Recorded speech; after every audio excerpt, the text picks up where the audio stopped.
오늘 아침을 여는 말씀은 이사야서 13장 11절로 16절의 말씀입니다. 내가 세상의 악과 악인의 죄를 벌하며 교만한 자의 오만을 끊으며 강포한 자의 거만을 낮출 것이며 내가 사람을 순금보다 희소하게 하며 인생을 오빌의 금보다 희귀하게 하리로다.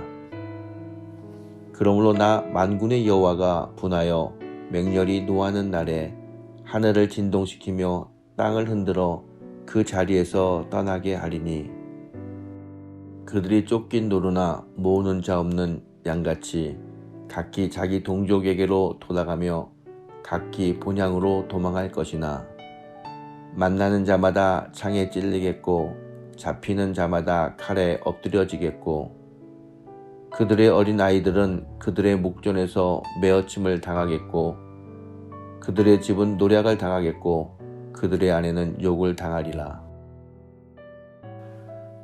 성도가 세상을 살면서 잊어서는 안 될 부분은 세상의 종말입니다. 세상의 종말은 하나님의 계획입니다. 따라서 성도가 하나님을 믿는다면 세상의 멸망을 분명히 염두에 두면서 살아가야 합니다. 그리고 자신의 신앙을 점검하는 것이 마지막 때를 바라보고 살아가는 성도의 자세라고 말할 수 있습니다. 그래서 오늘 이 시간은 하나님이 하신 일을 통해서 마지막 때 심판받을 자가 누구이고 살아남을 자가 누구인지에 대해서 살펴보겠습니다. 본문은 바벨론이라는 나라의 멸망에 대한 이야기입니다. 바벨론은 하나님이 이스라엘을 심판하실 때 그 도구로 사용했던 나라입니다. 그런데 하나님은 그 바벨론을 다시 심판하십니다. 여기서 우리는 바벨론이 심판을 받아야 할 죄가 무엇인지 알아야 합니다. 11절의 말씀입니다. 내가 세상의 악과 악인의 죄를 벌하며 교만한 자의 오만을 끊으며 강포한 자의 거만을 낮출 것이며 라고 말씀하고 있습니다.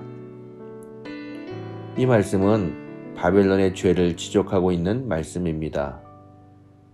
그런데 본문은 바벨론이라는 한 나라를 지칭하는 것이 아니라 세상의 악이라는 말로 시작합니다.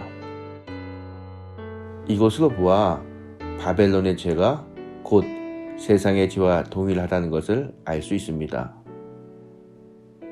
즉 바벨론을 통해 세상의 죄와 심판을 설명하고 있습니다. 그러면 어떤 죄를 말하고 있을까요? 11절은 바벨론의 교만과 오만과 거만을 지적하고 있습니다. 교만, 오만, 거만 다 같은 말입니다. 표현을 이렇게 각각 사용하는 것은 바벨론의 죄가 어떤 것인지를 강하게 설명하기 위해서 여러 표현을 사용하고 있는 것입니다. 시편 1편 1절에 보게 되면 복 있는 사람은 악인들의 꾀를 따르지 아니하며 죄인들의 길에 서지 아니하며 오만한 자들의 자리에 앉지 아니하고 라고 말씀하고 있습니다. 이 말씀은 악인과 죄인과 오만한 자를 말하고 있는데 이것은 각기 다른 세 가지를 말하는 것이 아니라 한 가지를 말하고 있습니다. 즉 악인이 곧 죄인이고 죄인이 곧 오만한 자라는 것입니다. 결국 오만한 자와 함께 하지 않는 것이 복이라고 말씀하고 있습니다. 이 말씀을 통해서 하나님께서는 오만한 자를 싫어한다는 것을 알 수 있습니다. 하나님이 싫어하는 오만이 바로 교만입니다. 성경에서 말하는 교만은 세상이 생각하는 교만과는 다릅니다. 세상적인 시각으로 겸손은 잘난 척을 안 하는 사람입니다. 남보다 많이 배웠다고 거들먹거리지도 않고 권세가 있다고 해서 다른 사람을 무시하지도 않는 것이 겸손이라고 이야기합니다. 그러나 성경에서의 교만과 겸손은 그런 의미가 아닙니다. 성경이 말씀하는 교만이란 자기에게 있는 힘을 바라보고 사는 것을 말합니다. 자기의 힘을 바라보기 때문에 이들은 하나님을 찾을 필요가 없습니다. 즉 교만이란 한마디로 하나님 없어도 나는 내 힘으로 얼마든지 살 수 있다, 이렇게 큰 소리 치는 것입니다.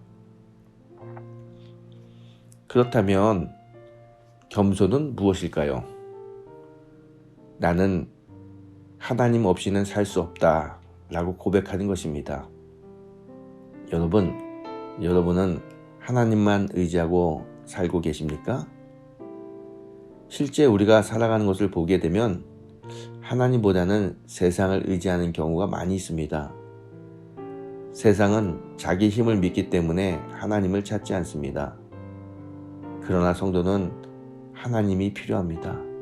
세상을 사는 것도 하나님의 힘이지만 교만에서 벗어날 수 있는 것도 하나님의 힘이라는 것을 우리는 잘 알고 있습니다. 그래서 언제나 겸손하게 하나님을 의지합니다. 이게 바로 성도의 복입니다. 바벨론이 교만하게 된 것은 하나님보다 세상을 사랑했기 때문입니다. 그래서 그들은 멸망한 것이지요. 따라서 오늘 우리가 생각해야 하는 것은 우리에게 하나님보다 더 사랑하는 것이 뭐가 있을까라는 것입니다. 하나님보다 더 사랑하는 것은 우상입니다. 성도는 그 우상을 버려야 합니다. 그럴 때 하나님의 은혜를 받을 수 있습니다. 사랑하는 성도 여러분, 오늘 아침 하나님보다 더 사랑하는 것이 무엇인지 생각하고 그것을 버림으로 하나님께서 예비하신 하늘의 놀라운 복을 받는 귀한 성도가 되시기를 주님의 이름으로 축원합니다.